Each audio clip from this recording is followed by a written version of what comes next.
नमस्कार आदरणीय पालक आणि विद्यार्थी मित्रांनो, या व्हिडिओमध्ये आपण नर्सिंगच्या संदर्भाने माहिती घेणार आहोत। महाराष्ट्रामध्ये अनेक असे विद्यार्थी आहेत की ज्या विद्यार्थ्यांना नर्सिंगमध्ये आपलं करिअर करायचं असतं।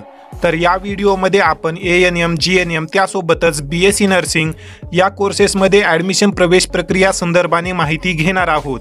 यापूर्वी या कोर्सेसमध्ये कशा प्रकारे ॲडमिशन चालत होते व आता म्हणजे या वर्षीपासून या कोर्सेसमध्ये ॲडमिशन प्रवेश प्रक्रिया कशा प्रकारे होणार आहे या संदर्भाने आपण या व्हिडिओमध्ये सविस्तरपणे माहिती घेणार आहोत।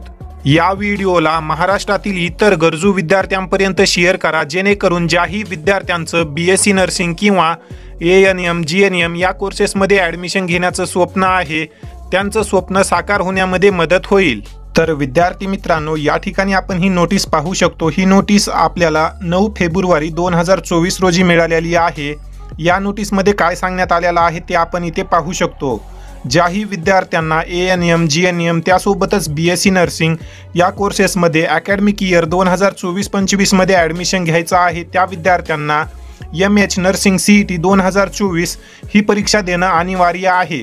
आणि या परीक्षेसाठी विद्यार्थी आपण या ठिकाणी पाहू शकतो 9 फेब्रुवारी ते 29 फेब्रुवारी या दरम्यान रजिस्ट्रेशन करू शकतात व पेमेंटसाठी विद्यार्थ्यांना 1 मार्च पर्यंत वेळ देण्यात आलेला आहे।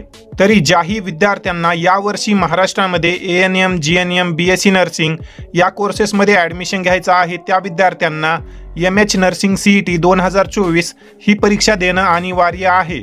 जर आपण पूर्वीचा विचार केला तर यापूर्वी BSc नर्सिंगला जे ॲडमिशन आहे ते नीटच्या मार्कच्या बेसिसवर होत होते, परंतु गेल्या वर्षीपासून हा नियम बदलण्यात आलेला आहे। BSc नर्सिंगसाठी एक सेपरेट एक्झाम महाराष्ट्रामध्ये ठेवण्यात येत होती आणि ही एक्झाम यावर्षी देखील कंडक्ट केली जाईल। यावर्षी BSc नर्सिंग सोबत आता यामध्ये GNM आणि ANM या कोर्सेसचा देखील समावेश करण्यात आलेला आहे। त्यामुळे ज्याही विद्यार्थ्यांना ANM GNM किंवा BSc नर्सिंग या कोर्सेसमध्ये ॲडमिशन घ्यायचं आहे त्या विद्यार्थ्यांनी ही एक्झाम देणं अनिवार्य आहे।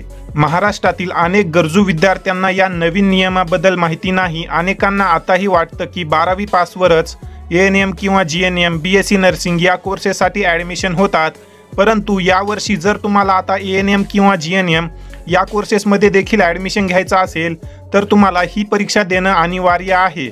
त्यामुळे जर तुमच्या फॅमिलीमध्ये किंवा गावामध्ये जर कोणत्या विद्यार्थ्याला BSc नर्सिंग करण्याची इच्छा असेल तर त्या विद्यार्थ्याला या परीक्षेच्या संदर्भाने माहिती द्या, कारण या परीक्षेसाठी रजिस्ट्रेशनची जी वेळ आहे ती 29 फेब्रुवारीपर्यंत आहे आणि ही परीक्षा दिली तरच तुम्ही यावर्षी महाराष्ट्रामध्ये या कोर्सेससाठी ॲडमिशन घेऊ शकता। त्यामुळे या व्हिडिओला जास्तीत जास्त विद्यार्थ्यांपर्यंत शेअर करा, जेणेकरून कोणत्याही विद्यार्थ्याचं नुकसान होणार नाही व त्यांना या परीक्षेच्या संदर्भाने माहिती मिळेल।